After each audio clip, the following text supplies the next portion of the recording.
In Episode 13, Create Clear, Actionable Security Reporting for Stakeholders, we focus on producing reports that illuminate risk, support decisions, and drive meaningful action.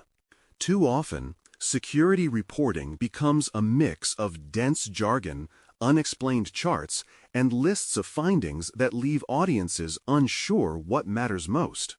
The promise here is different: a reporting approach that respects people's time, clarifies consequences, and points unambiguously to what needs to happen next.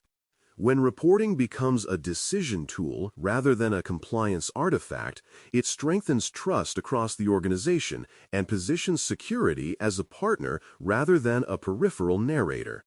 A strong report begins by identifying its audiences clearly, because executives, product leaders, engineers, audit specialists, and operations teams each need different information to do their work.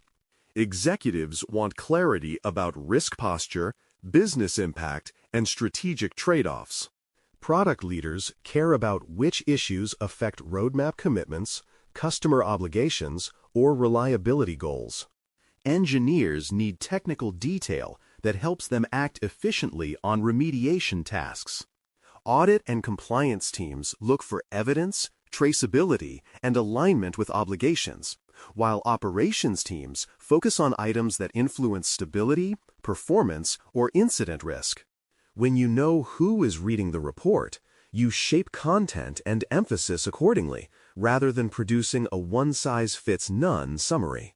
From there, you define the purpose of each report explicitly, whether it is to inform, drive a decision, escalate a risk, or request resources. Reports meant to inform emphasize clear explanations, trends, and context so stakeholders understand what has changed. Reports meant to drive a decision highlight the question to be answered, the options available, and the consequences of delay. Escalation reports describe risks that exceed agreed thresholds and require leadership attention.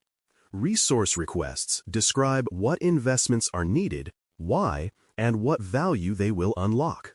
Stating purpose guides structure and prevents reports from drifting into ambiguous mixtures of commentary and expectations.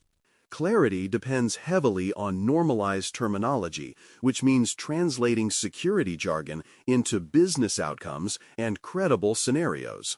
Instead of stating that a service has critical vulnerabilities, you describe which functions are exposed, how attackers could exploit them, and what effect that would have on customers, operations, or regulatory posture. Instead of referencing process frameworks by acronym alone, you explain how deviations affect reliability or compliance. Normalized language ensures that stakeholders who are not steeped in technical vocabulary can understand and act on the information without guessing. Exam scenarios often reward this same mindset by expecting you to communicate risk in plain, outcome-focused terms. Risk presentation works best when framed concisely as exposure, likelihood, impact, and time sensitivity. Exposure clarifies where the weakness lives in the environment and who can reach it. Likelihood reflects whether exploitability is theoretical, emerging, or actively observed. Impact describes operational disruption, data loss, customer harm, or regulatory findings that could result. Time sensitivity captures how quickly action is needed, whether because of active exploitation in the wild, seasonal business dependencies, or approaching regulatory deadlines. When these four elements are expressed simply, decision-makers can weigh trade-offs intelligently rather than reacting emotionally or underestimating danger. Actionability requires that reports highlight owners, due dates, and aging for every open remediation item so nothing falls into the cracks. Ownership connects issues to people or teams who are accountable for resolution. Due dates show when work is expected to be complete, anchoring commitments in time rather than aspiration. Aging indicates how long an item has been open, providing insight into backlog health and potential bottlenecks. These three elements, owner, date, age, turn abstract findings into manageable tasks and clarify where leadership support or prioritization may be required. To help stakeholders understand patterns over time, trend lines and accompanying narratives explain causes, constraints, and expected changes. A trend chart without narrative is open to misinterpretation, especially if audiences draw conclusions based on assumptions rather than facts. The narrative contextualizes whether a positive trend reflects real improvement, increased automation, or simply a temporary shift in workload. Similarly, a negative trend may stem from staffing shifts, new coverage areas, or detection improvements revealing previously unseen issues.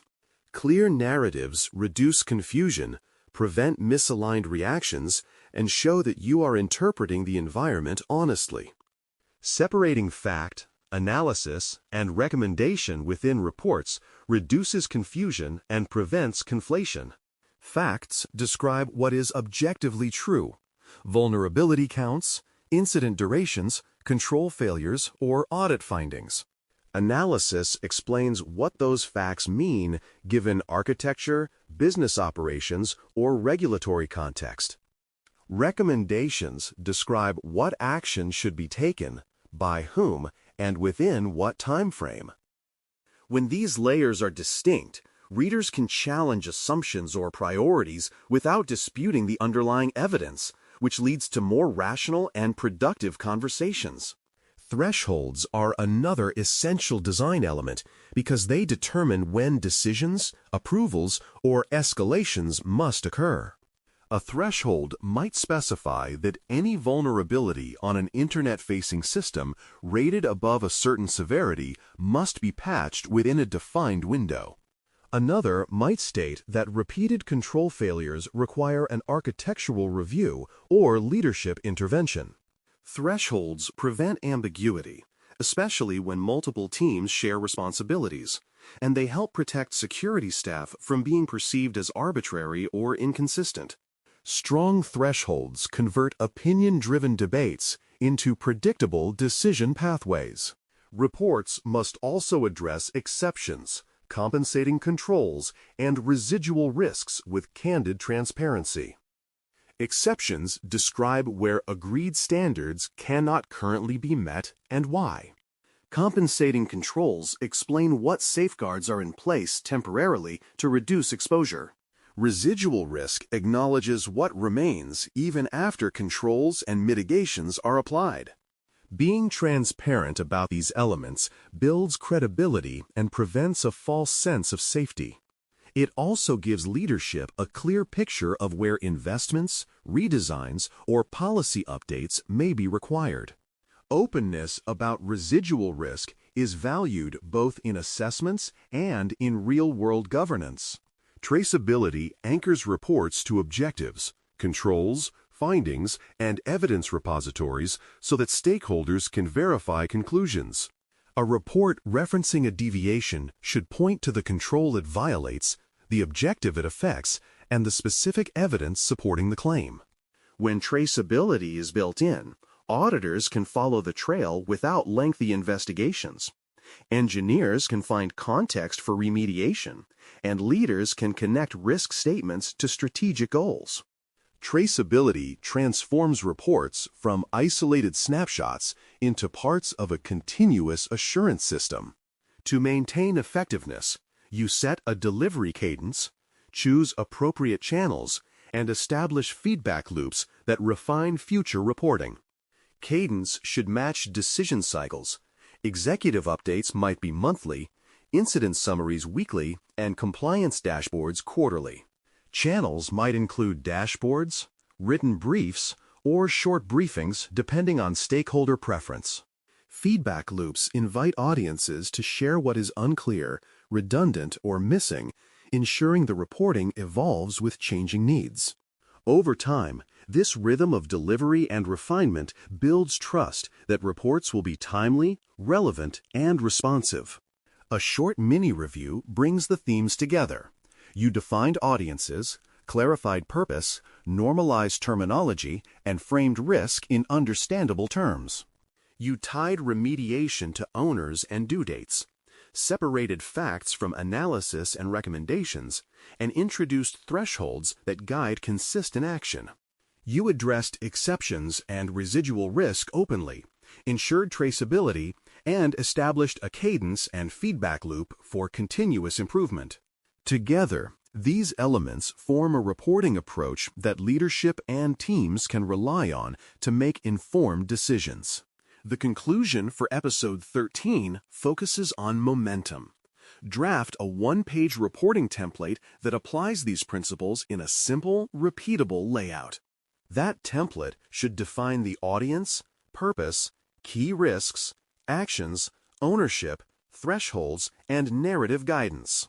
The next step is to schedule a brief stakeholder dry run where you present a sample report using the template, gather feedback, and refine it for real use.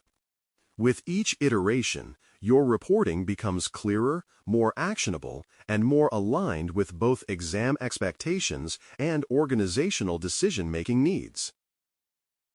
Thanks for listening. For more audio courses, daily newsletters, and more, please visit baremetalcyber.com.